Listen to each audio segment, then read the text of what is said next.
বোতলের ভেতর থেকে বেরোলো ধোঁয়ার বাবাল, এটা কি করে সম্ভব? হ্যাঁ, এটা বানানো সম্ভব, আর এটা বানানো খুবই সোজা।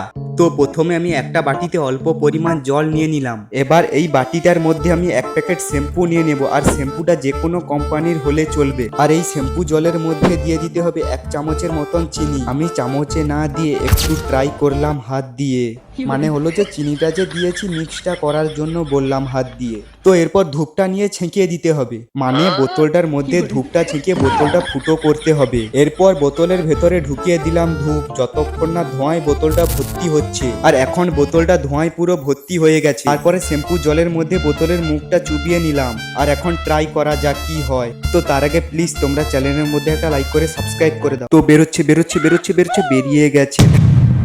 তো গাইস, দেখতে পেলে খুব ইজিলি ভাবে স্মোক বাবালটা বানিয়ে ফেললাম।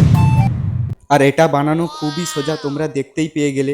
তো অনেক কষ্ট করে এই ভিডিওগুলো তৈরি করি, তোমরা প্লিজ একটা লাইক করে সাবস্ক্রাইব করে দাও।